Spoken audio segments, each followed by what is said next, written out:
Okay, let's dive right into this. Welcome to this explainer, Sectors of Increasing Waste Pollution. Today, we're looking directly at the data behind one of the absolute most pressing challenges of our modern era, the waste crisis. Now, to truly grasp this, we've got to ground ourselves in the reality of our modern, linear consumption cycle. Since the mid-20th century, with rapid industrialization and mass consumption, our global economy has essentially operated on a straight line. We extract materials, we make things, we use them, often for just a blip of time, and then we discard them. This system generates a staggering 2.01 billion tons of municipal solid waste annually worldwide. It's huge. But to fix a problem, we first have to break it down. So, what actually happens to the things we leave behind? It's a question that really sets up the massive macro problem of our daily consumption footprint. At least 1/3 of the waste we generate globally lacks any kind of safe environmental management. It ends up in landfills, it gets openly dumped, or it just leaks right out into our environment. Today, we're going to look really closely at 3 specific sectors that are driving this increasing waste pollution. And we're starting with an area you might not immediately think of when you picture global waste. Act 1. The cost of wasted food. This is an invisible yet massive drain on our global resources that is happening every single day. An enormous 17% of all the food available worldwide is just wasted, and this happens across the entire chain during industrial processing, distribution, and consumption.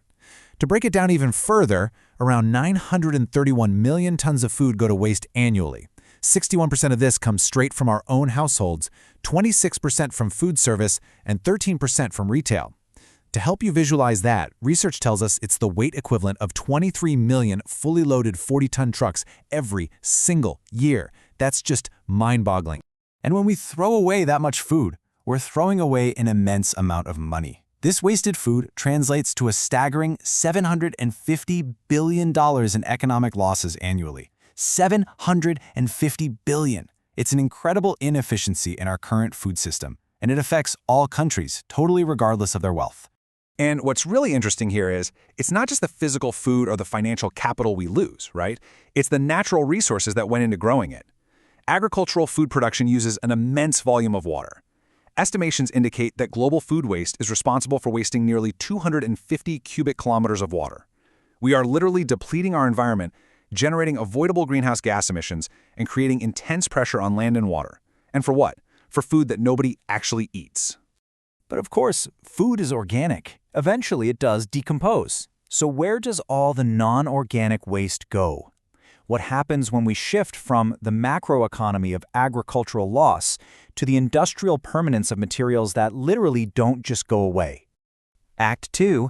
The plastic production explosion. We're shifting our focus here from resource loss to chemical persistence.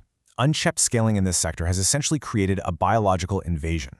Since the 1960s, global plastic production has increased 20-fold. Today, 300 million tons of plastic are created yearly. And if we look to the future, the OECD estimates this will triple by 2060. Linear economic models have largely just ignored the externalities of this waste. Don't get me wrong, plastic provides incredible functionality, it extends food shelf life, it's super durable, it's hygienic, but it is mostly made from fossil fuels and is highly resistant to environmental degradation. It sticks around. So if production is skyrocketing and the material is designed to last forever, where does all this plastic actually go once we're done with it? Because right now, the demand for recycled plastic represents only 6% of Europe's total plastic demand, and global waste management systems simply do not have the capacity to safely dispose of it all. There's just too much of it. The answer lies in the microscopic reality of the crisis. When plastic is exposed to ultraviolet radiation in the environment, it doesn't just disappear. It weakens and fragments. It breaks down into smaller and smaller pieces known as microplastics. These are tiny pieces of plastic material, typically smaller than 5 millimeters, and they are virtually inescapable. They come from the degradation of larger objects like bags and bottles, or from the abrasion of tires, and even from the laundering of our synthetic fabrics. This builds into a direct biological threat. These microplastics have infiltrated living organisms across the entire globe.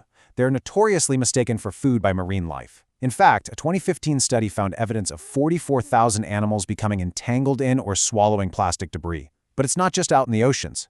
Microplastics have been found in food, in tap water, in human stools, and recently, they've actually been discovered circulating in human blood and lodged deep inside the lungs of living people. No way, right? But it's true. The infiltration is total. So what is driving this massive surge? Why are we producing so much of a material that lasts forever, only to discard it almost immediately?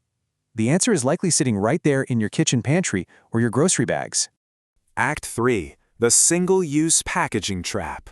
This brings the abstract global crisis directly into our everyday hands. So the crucial point is, of all the plastic produced globally, a massive 40% exists for one specific, fleeting application: packaging.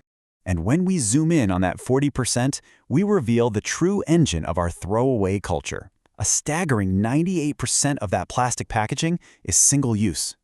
I mean, really think about that.